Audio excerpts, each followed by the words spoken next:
um espectro Honda.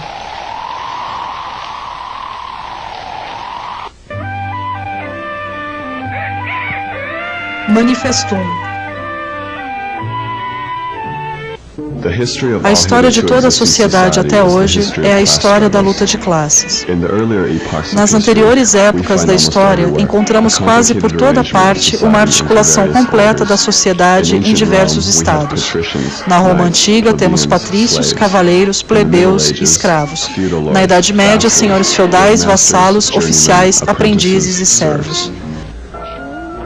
A nossa época, a época da burguesia, distingue-se, contudo, por ter simplificado as oposições de classes. A sociedade toda se divide cada vez mais em dois grandes campos inimigos, em duas grandes classes que diretamente se enfrentam, a burguesia e o proletariado. A burguesia conquistou, por fim, desde o estabelecimento da indústria moderna e do mercado mundial, a dominação política exclusiva no moderno Estado representativo. O moderno poder de Estado é apenas uma comissão que administra os negócios comunitários de toda a classe burguesa. A burguesia despiu da sua aparência sagrada todas as atividades até aqui veneráveis e consideradas com grande reverência. Transformou o médico, o advogado, o padre, o poeta, o cientista em trabalhadores assalariados pagos por ela. Não deixou outro laço entre a humanidade que não o do interesse nu, o do insensível pagamento a pronto. Transformou a dignidade pessoal num valor de troca e no lugar das inúmeras liberdades conquistadas pôs a liberdade única, sem escrúpulos, a liberdade de comércio. Numa palavra, no lugar da exploração encoberta com ilusões políticas e religiosas, pôs a exploração seca, direta, despudorada, aberta. A liberdade quer dizer liberdade de comércio, de compra e de venda.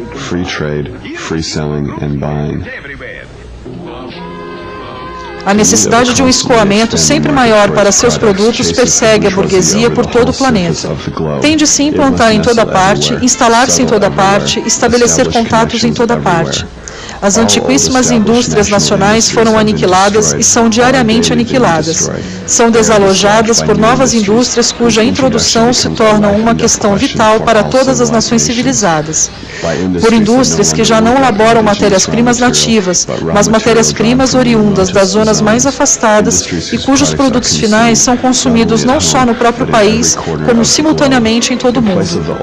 Para o lugar das velhas necessidades satisfeitas por artigos do país, entram as novas que existem para sua satisfação, os produtos dos países e dos climas mais longínquos. Todas as nações são obrigadas a apropriarem o modo de produção da burguesia. Estavam adormecidas no seio do trabalho social,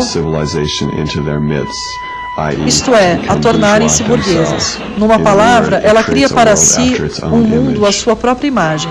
Aglomerou a população, centralizou os meios de produção e concentrou a propriedade em poucas mãos. Subjugação das forças da natureza, maquinaria, aplicação da química à indústria e à agricultura, navegação, linhas férreas, telégrafos elétricos, arroteamento de continentes inteiros, navegabilidade dos rios. Que século anterior teve ao menos um pressentimento de que estavam adormecidas no seio do trabalho social? A sociedade burguesa moderna, com as suas relações de produção e propriedade, que desencadeou meios tão poderosos de produção e de intercâmbio, assemelha-se ao feiticeiro que já não consegue dominar as forças subterrâneas que invocara. Nestas crises, irrompe uma epidemia que teria parecido um contrassenso a todas as épocas anteriores, a epidemia da superprodução. E como é que a burguesia supera estas crises? Por um lado, pela destruição forçada de uma massa de força produtiva. Por outro, pela conquista de novos mercados. Os interesses e as condições de vida no interior do proletariado tornam-se cada vez mais semelhantes. A maquinaria apaga cada vez mais as diferenças do trabalho e quase por toda parte faz nivelar os salários por baixo. O movimento proletário é o movimento autônomo da imensa maioria, no interesse da imensa maioria. O proletariado, a camada mais baixa da sociedade atual, não pode elevar-se, não pode endireitar-se, sem fazer ir pelos ares toda a superestrutura das camadas que formam a sociedade oficial.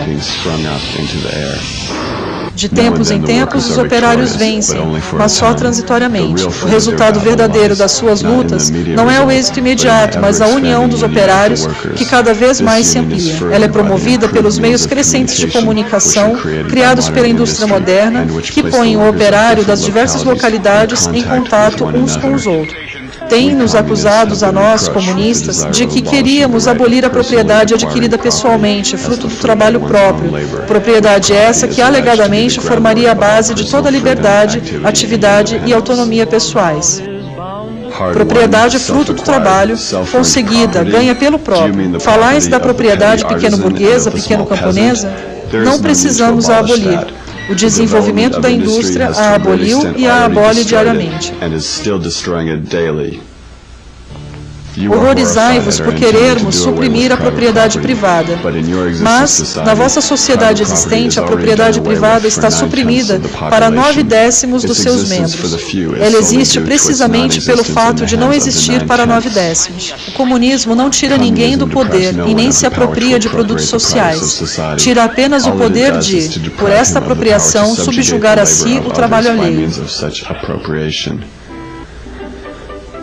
O palavreado burguês acerca da família e da educação, acerca da relação íntima de pais e filhos, torna-se tanto mais repugnante quanto mais, em consequência da indústria moderna, todos os laços de família dos proletários são rasgados e os seus filhos transformados em simples artigos de comércio e instrumentos de trabalho. A burguesia deitou fora os laços sentimentais existentes no seio da família e reduziu a relação familiar a uma simples relação de dinheiro. Não há nada mais ridículo do que a moralíssima indignação dos nossos burgueses acerca da pretensa comunidade oficial de mulheres dos comunistas. Os comunistas não precisam introduzir a comunidade de mulheres. Ela existiu sempre. Os operários não têm pátria. Não se lhes pode tirar o que não têm. O poder político não passa do poder organizado de uma classe para oprimir a outra. No lugar da velha sociedade burguesa, com seus antagonismos de classe, teremos uma associação em que o livre desenvolvimento de cada um é a condição para o livre desenvolvimento de todos. Os comunistas rejeitam dissimular as suas perspectivas e propósitos. Declaram abertamente que os seus fins só podem ser alcançados pela derrubada violenta de toda a ordem social.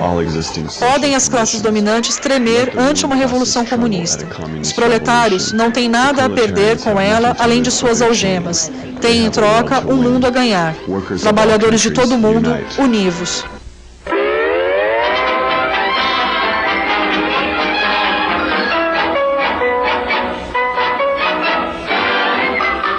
Versão brasileira, Portal Vermelho.